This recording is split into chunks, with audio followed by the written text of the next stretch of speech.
Hope you're doing great. Today we shall discuss satellites. Satellites are a hoax. Satellites do not exist. Google Earth is created through a drone plane that takes aerial pictures. GPS is done through cell tower triangulation. Satellite TV, radio is done through ground-based towers. Satellite is just digital TV. TV that has become digital but can still be accessed through old antennas. The satellite dishes are a deception. They are always facing toward a tower, not up to space. Satellites are a hoax. Satellites do not exist. Google Earth is created through a drone plane that takes aerial pictures. GPS is done through cell tower triangulation. Satellite TV, radio is done through ground-based towers. Satellite is just digital TV. TV that has become digital but can still be accessed through old antennas. The satellite dishes are a deception. They are always facing toward a tower, not up to space. The internet and cell phone service comes through ground-based towers and underground cables. There is a huge network of undersea cables connecting all the continents together for internet and communications. There are no GPS for airplanes traveling too far south of the equator or too far out on the ocean. They lose all communications because there are no towers available. The reason you can't get cell service in remote areas is because there are no or fewer cell towers. If there are so many satellites in space, then why are there no satellites in any of the pictures of Earth from NASA?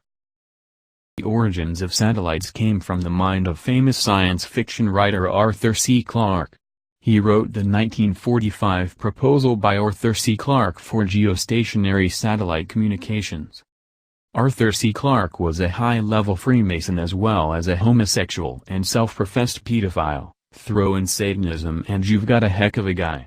Arthur C. Clarke was writing science fiction stories along with other notable sci-fi writers Philip K. Dick, Robert Heinlein and L. Ron Hubbard.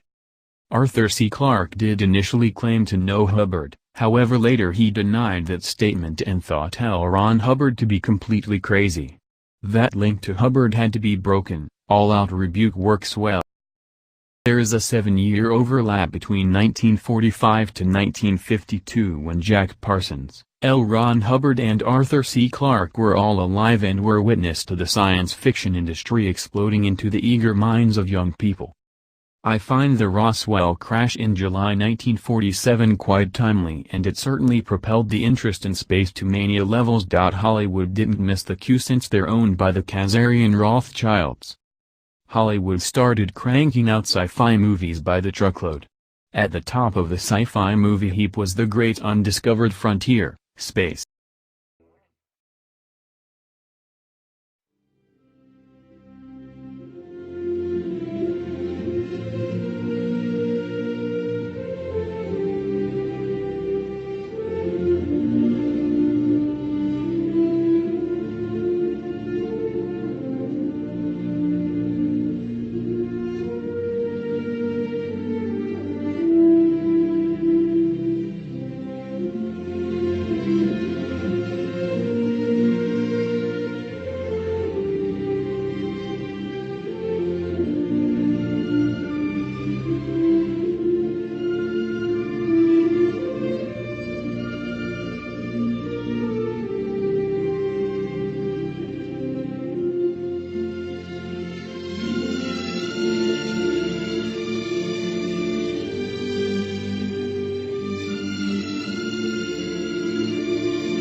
Khazarians saw an opportunity to make a ton of money by pushing the space meme.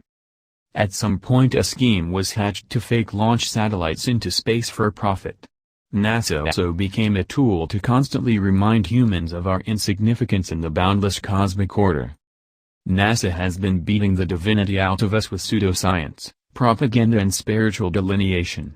In other words, control pre-NASA had accumulated and assimilated the intellectual property from Jack Parsons to the point where he was no longer needed or wanted.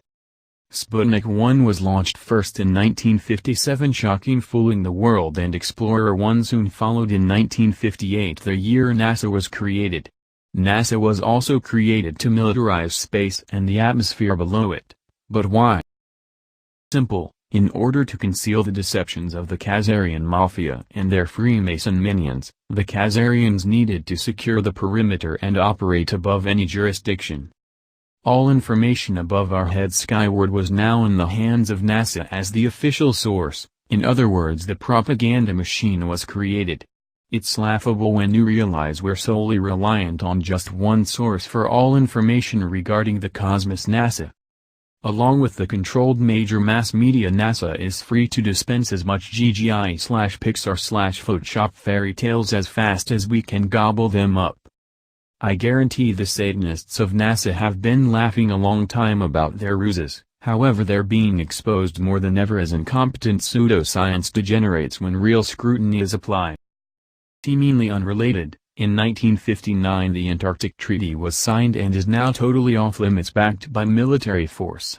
The North Pole is also militarized, though no formal multilateral agreement exists. Still, any attempt to traverse either will result in immediate military expulsion and possible jail time. To date no human has ever traversed Antarctica, ever. Think about that for a moment and consider the absurdity of it. There's still a continent that has never been explored and we're not allowed access to it. Why? Why don't we use satellite communication instead? 1. Satellites aren't used because they can't carry terabytes of data for less than $1 billion per communication line. 2. The bandwidth available using a single fiber optic cable and a laser beam is much greater than you can get from a single satellite radio channel. This is due to the higher frequency and shorter wavelength of light compared to microwaves. The higher the frequency, the greater the bandwidth. 3. An undersea cable is a bundle of many fiber optic cables. Consider each fiber cable as a channel. You can have more channels, each with a higher capacity, then you can build radio channels into a satellite. And downlinks cost in putting the satellite in space is a huge ask and far more risky. 5. The delay for satellite communications would be around 255 ms both uplink and downlink.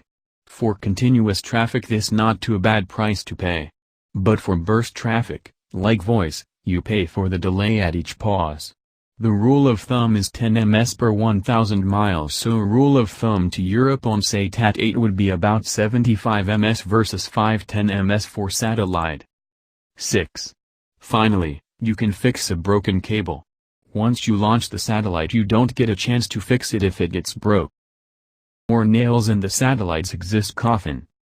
Besides land-based technologies, the real pig in the poke that creates the illusion of satellite utility are light than air vehicles, LAV, high-altitude airships, HAA, and high-altitude platforms, HAP. This updated concept of a proven technology takes lighter than air vehicles into a realm that gives users capabilities on par with satellites at a fraction of the cost, 1 to 2 orders of magnitude less. The IA will also integrate reconfigurable, multi-mission payload suites. Is significantly less costly to deploy and operate than other airborne platforms, and supports critical missions for defense, homeland security, and other civil applications. Its operational persistence eliminates the need for in-theater logistic support. In position, an airship would survey a 600-mile diameter area and millions of cubic miles of airspace.